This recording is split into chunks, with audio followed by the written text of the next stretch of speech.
नमस्कार, मैं हिमांशु अवस्थी। आप देख रहे हैं हमारा YouTube channel Himanshu Awasthi motivator.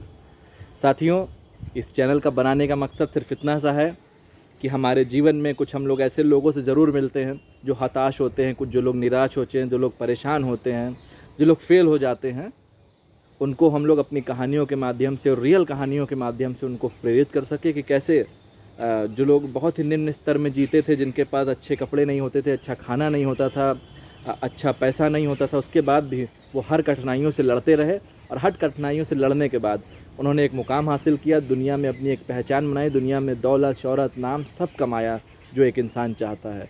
तो साथियों, इस वीडियो को अंत तक देखिएगा, पूरा देखिएगा और अगर अच्छी लगे हमारी कहानी तो ज़रूर शेयर करिएगा। साथियों, आज की कहानी बहुत ही इंटरेस्टिंग है और बहुत ही मज़ा आने वाला है इस कहानी में। साथियों, ज़रूर हमारी वीडियो को शेयर करिए, लाइक करिए, कमेंट करिए, अपनी राय ज़रूर दीजिए। साथियों, ये कहानी है साथियों 24 फरवरी 1955 में एक कैलिफोर्निया में जगह है सैन फ्रांसिस्को। सैन फ्रांसिस्को में एक प्रेमी जोड़ा रहता था, प्रेमी जोड़ा था, लेकिन उन्होंने शादी नहीं की थी, उन्होंने विवाह नहीं किया था। वो दोनों एक दूसरे से प्रेम संबंध में थे। लड़का मुस्लिम था, लड़की क्रिश्चियन थी। दोनों के बीच प्रेम संबंध बने, प्रेम संबंध के बाद अवैध संबंध ही बन गए और उस अवैध संबंध के बाद एक पुत्र को उस लड़की ने जना। चूँकि उस समय तक दुनिया में भी इतना ओपन समाज नहीं हुआ था, हालांकि विदेश में ये सब चीज़ें आम थी, लेकिन उस समय तक विदेश में भी ये सब चीज़ें आम नहीं थी कि विवाह से पहले आप संतान उत्पत्ति कर लें। तो एक संतान की उत्पत्ति हुई, तब लड़की के जो माता पिता थे उनको गवारा नहीं हुआ कि वो ये बच्चा रखे, तो उस बच्चे को एक निसंतान जो दंपत्ति था जिनके बच्चे नहीं हो रहे थे, तो उस महिला ने अपने बच्चे को एक निसंतान दाम्पत्य को दिया जिनके बच्चे नहीं हो रहे थे। वो निसंतान दाम्पत्य था, उसमें जो उसका पति था वो एक टेक्नीशियन था, इलेक्ट्रिक सामान की जो चीज़ों को बनाता है, इलेक्ट्रिक सामान की जो चीज़ों को मैन्युफैक्चर करता है, उसको ठीक करता है, वो टेक्नीशियन का काम करता था और बढ़ई का भी काम करता था। और उसकी जो माँ थी, वो माँ का नाम था क्लोरा और पिता का नाम था पॉल। वो एक टेक्नीशियन था, एक बढ़ई था, और उसकी जो माँ थी वो अकाउंटेंट थी एक। तो इन दोनों ने उस बच्चे को लिया अपने साथ। जब 5 साल का हुआ बच्चा तो माउंट व्यू एक कैलिफोर्निया में जगह है, तो सैन फ्रांसिस्को से ये दाम्पत्य माउंट व्यू चला आया। इस बच्चे का नाम रखा गया स्टीव।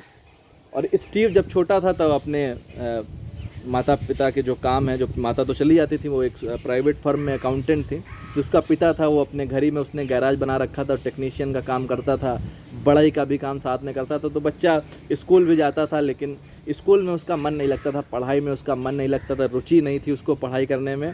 तो अपने पिता के काम को देखता रहता था, कोई भी चीज़ इलेक्ट्रॉनिक की उसको खोलता, तोड़ता, मरोड़ने के बाद बनाने का प्रयास करता। कभी कभी वो बनाने में सफल भी होता तो खुश होते।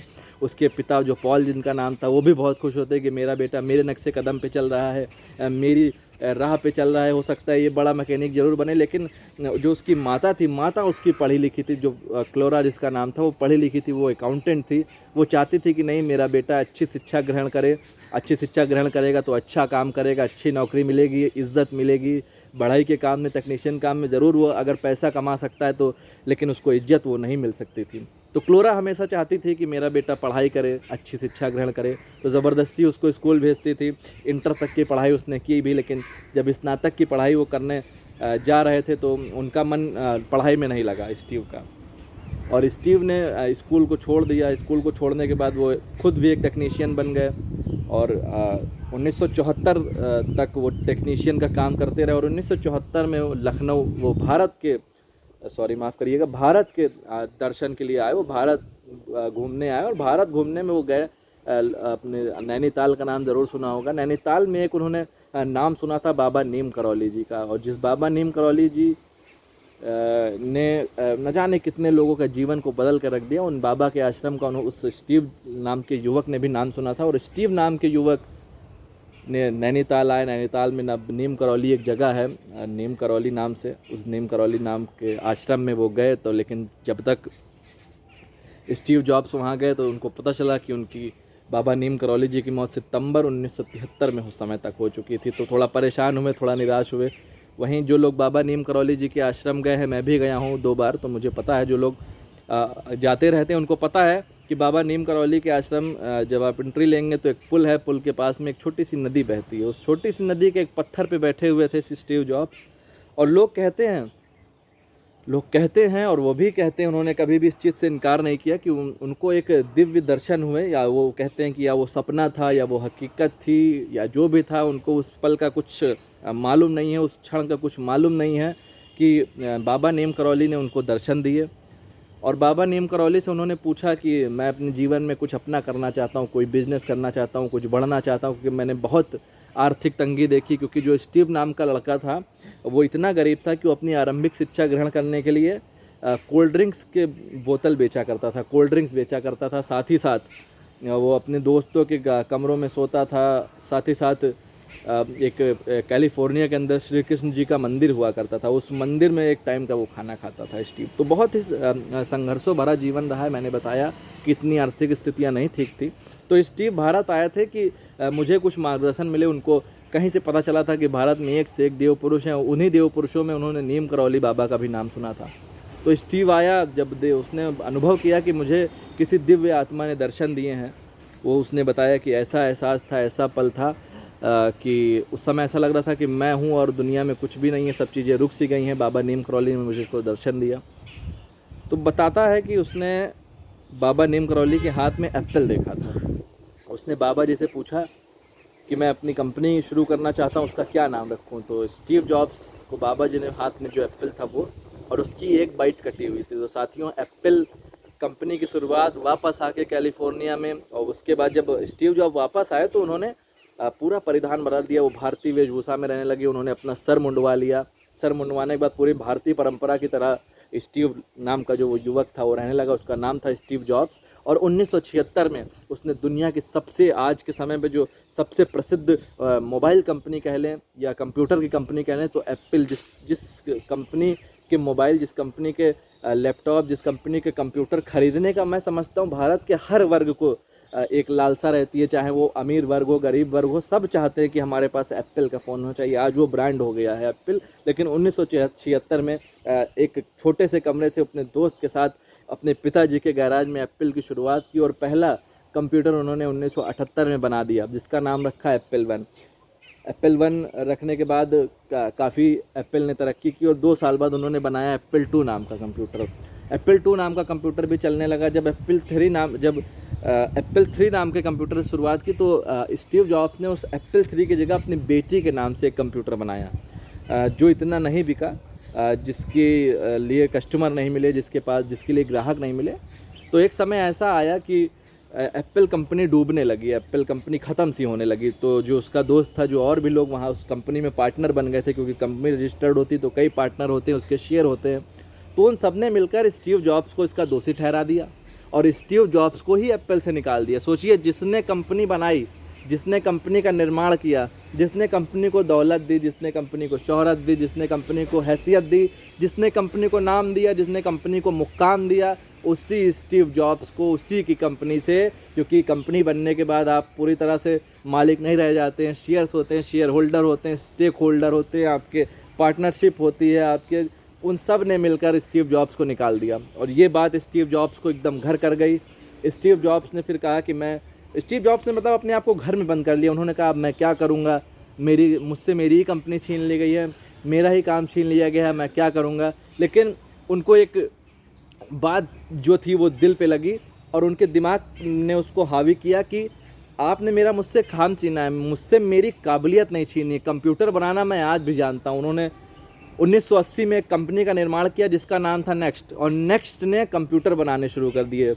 जब नेक्स्ट ने कंप्यूटर बनाया तो पहला कंप्यूटर फ्लॉप रहा, दूसरा कंप्यूटर फ्लॉप रहा, तीसरा कंप्यूटर जब नेक्स्ट ने बनाया तो वो सक्सेस कर गया। और जब वो सक्सेस कर गया तो उसने एप्पल की सारी जितने भी चीज़ें बिक रही थी उस समय तक, उसने एप्पल को ख़त्म करने का पूरा प्रोविज़न बना लिया। उसके बाद वॉल्ट डिज्नी, जो डिज्नी कंपनी है, उसने एक कार्टून का एक पिक्सर नाम का एक ऐप बनाया। उस पिक्सर नाम के ऐप पे सबसे ज़्यादा अगर काम किसी ने किया तो किया स्टीव जॉब्स ने, और दुनिया को पहला एनिमेटेड 1991 में एक टॉय स्टोरी करके एक पहला कार्टून दिया। 1991 से पहले दोस्तों कार्टून नहीं हुआ करते थे, और कार्टून अगर आज दुनिया में है तो उसके पीछे कहीं ना कहीं इस एप्पल के सीईओ और एप्पल के संस्थापक, एप्पल के मालिक स्टीव जॉब्स की देन है।